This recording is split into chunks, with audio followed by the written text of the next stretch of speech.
May paparating po tayong bagyo kaya po ito po pinipilit ko pong ayusin na po ang garden para po kung sakali pong dumating ang bagyo hindi naman po ganun katindi ang magiging pinsala po sa aking garden.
Hello po, magandang araw po sa ating lahat. Ako po si Sir Benji, ang inyong pong Sir Plantito. Binibisita ko po ang ating garden, inayos ko na po kasi po may paparating pong bagyo ay mas mabuti po yung habang hindi pa po dumadating ay atin pong nalilinis na, naiayos na po natin ating mga halaman kasi po kahirap po pagkatapos po ng bagyo ay ang dami pong linisin kaya po kahit papano po ay nagbawas-bawas po tayo ng mga lilinisin para sana nga po ay wag naman po dumating na maging mas maayos pa po ang ating halaman. Pero pag ganito pong may paparating pong bagyo ay dapat po alam na po natin ang ating gagawin kaya mag-umpisa na po tayong ayusin ang ating mga halaman kung ano man po ang dapat ayusin. Kahit po kita po natin medyo mainit-init pa ang kapaligiran, maayos pa po ang panahon, hindi po tayo dapat magpakampante kaya po ako po din sa garden. Lahat po ng aking dapat ayusin ay inaayos ko na para kung sakali nga pong dumating na po ang bagyo, hindi po ganun kadami ang aking lilinisin at aayusin.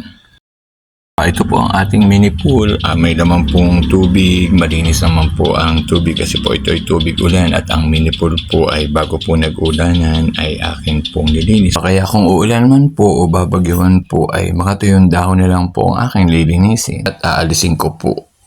Nakaready na rin po ang ating pong timba at mga lagayan po ng tubig na malalaki po kasi po pagka talaga po nagbabagyuhan ay marami pong tubig ulan na nanggagaling po din sa bubong. Sayang naman po kung hindi po magagamit kaya po pinipilit ko pong harvest po yung rainwater.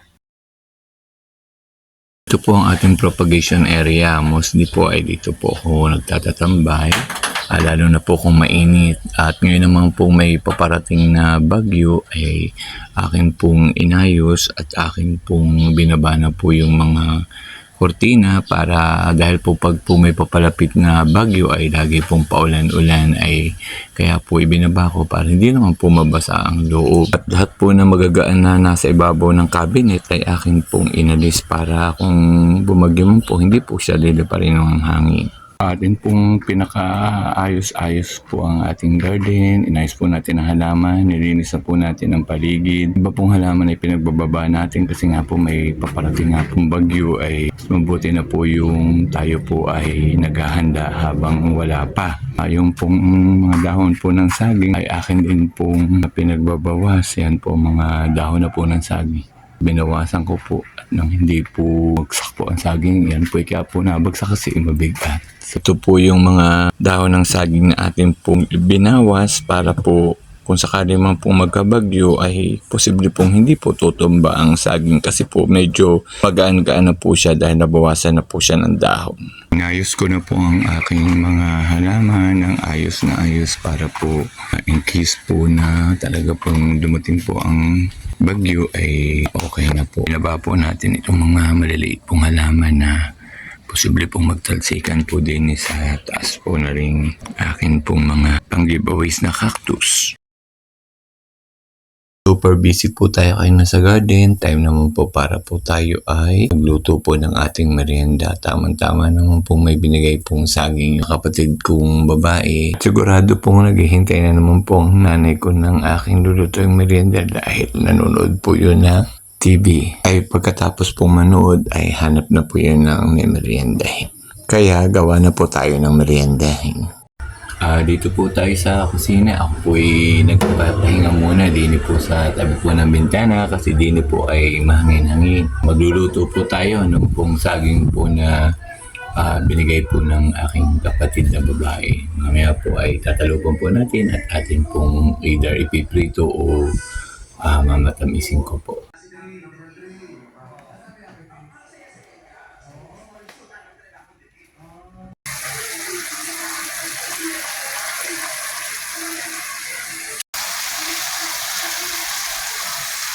Ito na po ang aking nalutong saging. Masarap ga pong tingnan. Tatawagin ko na po ang mami at na kami magmerienda. At po mahilig po talaga din sa ganing merienda. May cook po. Ang nanay ko po ay napakahilig din po sa cook. Pareho po kami. Ang saging na lahat? Yung pa ang kaunti. Kala ko iabot sa At aking ipiprito. Ay kakunti naman pagka na ano. ko iabot. Ako tape yun. Alam mo ko ito yung dami. Ay ubos ganin yun. Dadalo-dalo naman tayo. At pag naubos nyo ay talaga ako hanga na sa inyong bituka. Tikman mo na inyo kung masarap ang isa. Sarap. Ikaw pag ang magluto ng... Yun ang coke. Yung coke na yan, inumin ninyo. Gusto ko nga dati doon. Hindi ko. O, di dadalhin ko doon sa TV. Kaya pakita niyo yung saging at ating parang ate sasabihin ko o ate yan, nakain ng mami na saging. Nang dala mong saging. Magmerienda na po tayo ng saging po. Ayan po. With coke po. Ayan. Yung po ang merienda ko ngayon at pagod pong mag-ayos po ng halaman. Tapon po natin ang ating pong pinagbalatan po ng saging at saka po pinag-inuman po ng coke. Pag po tayo nagtatapon ng mga basura, dapat alam po natin yung tama po paglalagyan. Dadalhin po natin sa garden at papakita ko po sa inyo mga lagayan ko po nito. Ang pinagtatapunan ko po ng basura ay yung pong lagayan ko din ng mga nabubulok po na mga ginagamit po sa kusina. So ito po. Ayan. Ito po. Dito ko po ilalagay itong ating pong pinagbalatan po ng saging. Ayan po. Ito naman pong bote ay may lagyan din po tayo ng bote. So ito naman po. Yun po ang mga lagayan po ng bote. Yun po. Puro bote po. Ganun po dapat para po hindi po kalat. Meron po tayong mag-segregate ng basura. Kung alin po ang nabubulok, alin po ang plastic, alin po ang hindi nabubulok.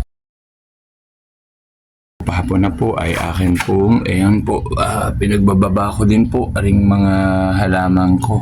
Dini po nakalagay sa taas ay baka nga po makabagyo ay ang hirap po at po ay pag po yung dati pong nagbagyuhan ay talaga pong nagtalsikan. So ngayon po ay inalis ko na po yung mga halaman pong nadidinin sa ibabaw. Ayan po. Pinagbababa ko po. Ano po yung mga bugis po. Yun, mga bago pong tanim na bugis na propagation ngayon po buhay na.